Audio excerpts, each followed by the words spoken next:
राजा रघुवंशी और उनकी पत्नी सोनम की तलाश तो जारी है ही, इस बीच अंकिता और कौशलेंद्र की भी तलाश की जा रही है। जहां नॉर्थ ईस्ट गया था ये कपल भी, और अब ये कपल भी लापता है। हनीमून पर जाना एक बहुत ही हानिकारक फैशन बनता जा रहा है, खासकर कई मामलों में जानलेवा भी। नॉर्थ ईस्ट को हनीमून डेस्टिनेशन चुनने वाले लोगों के लिए तो ये और भी ज्यादा खतरनाक हो चला है। नमस्कार, मैं हूं आशीष त्रिपाठी आपके साथ। इंदौर के राजा रघुवंशी और उनकी पत्नी के गायब होने का मामला अभी चर्चा में ही है। इस बीच उत्तर भारत के एक और कपल के नॉर्थ ईस्ट से लापता होने की खबर सामने आई। कौशलेंद्र और अंकिता की तलाश की जा रही है, जहां कुल 8 लोग लापता बताए जा रहे हैं उनके साथ। और हनीमून पर गया था ये कपल भी। उत्तर प्रदेश के प्रतापगढ़ के लालगंज का ये रहने वाला दंपत्ति है और क्षेत्र में नवविवाहिता दंपत्ति और गैंगटॉक यात्रा पर ये निकले थे, जो यात्रा हादसे में बदल गई। दरअसल सिक्किम ये गया हुआ था लापता कपल, और अभी तक इनके बारे में कोई जानकारी नहीं मिल पाई। दरअसल उत्तर सिक्किम में हुए भूस्खलन के दौरान टेम्पो ट्रैवलर के तीस्ता नदी में गिर जाने की वजह से दोनों लापता हुए बताए जा रहे हैं। प्रशासन द्वारा रेस्क्यू ऑपरेशंस चलाए जा रहे हैं, लेकिन ये कामयाब नहीं हो पाया है, क्योंकि अभी तक दंपत्ति का कोई सुराग नहीं मिल पाया। 29 मई को ये गए थे और खाई में कपड़े और ईयरफोन्स इनके मिले हैं, और अभी और कोई सुराग हाथ नहीं लगा है, क्योंकि 5 मई को इनके वहाँ पर पहुँचने की बात रिपोर्ट हुई थी और हनीमून के लिए ये सिक्किम गए हुए थे। दरअसल लालगंज थाना क्षेत्र के उदयपुर गाँव के राहा टीकर निवासी शेर बहादुर सिंह का बेटा अपनी पत्नी के साथ प्राइवेट टेम्पो ट्रैवलर से गैंगटॉक हनीमून मनाने के लिए गया हुआ था, और 5 मई को कौशलेंद्र और अंकिता की शादी हुई थी और हनीमून पर गए इस कपल की अभी तक कोई जानकारी नहीं मिल पाई है। उत्तर सिक्किम में बीते शनिवार को अचानक हुए भूस्खलन के दौरान उनकी गाड़ी तीस्ता नदी में समा गई, और हादसे के बाद से नवविवाहिता का अभी तक कुछ पता नहीं चल सका है, उसके पति का कोई पता नहीं चल सका है। घटना की जानकारी मिलने के बाद उनके पिता, जो कौशलेंद्र हैं, उनके पिता शेर बहादुर सिंह खुद गैंगटॉक पहुंचे हैं और वहां पर अधिकारियों से मुलाकात कर सर्च ऑपरेशन में तेजी लाने की अपील कर। रेस्क्यू टीम की कोशिशें हैं कि जल्द से जल्द ऑपरेशन को अंजाम दिया जा सके। नदी का तेज बहाव और मुश्किल पहाड़ी इलाका होने की वजह से भी अभियान में बाधा उत्पन्न हो रही है। और इस बीच दंपत्ति जिस होटल में ठहरे हुए थे वहाँ उनका सारा सामान रखा हुआ था, ऐसा जानकारी मिल रही है। सारा सामान बरामद कर लिया गया। होटल प्रबंधन ने शेर बहादुर सिंह को ये जो सारा सामान, यानी कौशलेंद्र के पिता को सामान सौंप दिया था, और मौके से एक मोबाइल फ़ोन भी बरामद हुआ है जो किसी अन्य का बताया जा रहा है। साथ में घूमने के लिए अन्य 6 लोग भी गए हुए थे इनके मोबाइल का, और बैग भी होटल से ही बरामद हुए हैं, लेकिन नवदंपत्ति का मोबाइल अभी तक नहीं मिल सका है। परिजनों में इस बात को लेकर गहरी चिंता है, दुख है।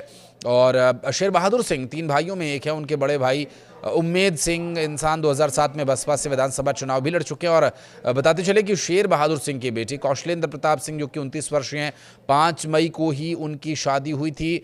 और पट्टी कोतवाली क्षेत्र में अंकिता, जिनकी उम्र 26 वर्ष बताई जा रही है, 24 मई को दोनों हनीमून के लिए सिक्किम गए थे। 29 मई की रात गैंगटॉक लौटते वक्त उनकी वैन तीस्ता नदी में 1000 फीट गहरी खाई में जा गिरी।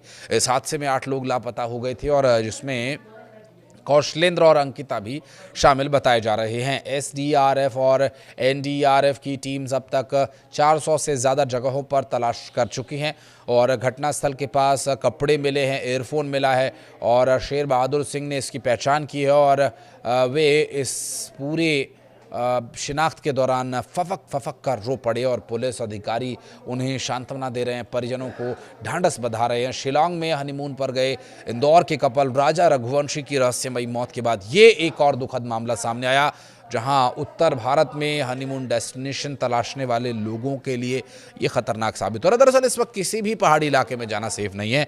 मॉनसून पहले आ चुका है, और अगर आप पहाड़ी इलाकों में हैं तो फटाफट अपने गंतव्य तक पहुँचें, अन्यथा आपकी जान पर भी खतरा हो सकता है। रहस्यमयी परिस्थितियों में लोगों की मौत होने का सिलसिला जारी है। और इस जो इंदौर का ये पूरा जो घटनाक्रम सामने आया था, जहां राजा रघुवंशी का इंदौर में अंतिम संस्कार किया गया, लेकिन परिवार, रिश्तेदार और वहां के स्थानीय लोग इस बात के गम में इतना डूबे हुए हैं कि उनका जो आक्रोश है वो अभी ठीक से उभर कर नहीं आ पा रहा है। जबकि उनके मन में इस बात को लेकर गुस्सा है कि वहाँ के स्थानीय प्रशासन ने क्यों उनकी मदद नहीं की, तो ये लोगों की मांग है कि इस पूरे मामले की सीबीआई जांच होनी चाहिए।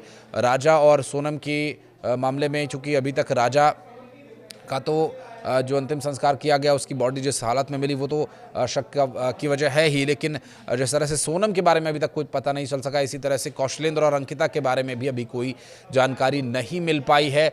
और बताया जा रहा है कि यहाँ राजा और सोनम के साथ जहां आपराधिक वारदात हुई है तो वहीं कौशलेंद्र और अंकिता के साथ जो दुर्घटना है उस वजह से यह हादसा हुआ। हालांकि अभी तक इनका भी कुछ पता नहीं चल सका है, लगातार तलाश उनकी की जा रही है। परिवार के लोग भी, जैसे राजा और सोनम के पिता वाजपेयी जी का भाई गए हुए थे, उसी तरह से कौशलेंद्र के पिता मौके पर जाकर उन्हें तलाश रहे हैं स्थानीय लोगों की मदद के साथ, स्थानीय पुलिस प्रशासन का सहयोग लेकर के।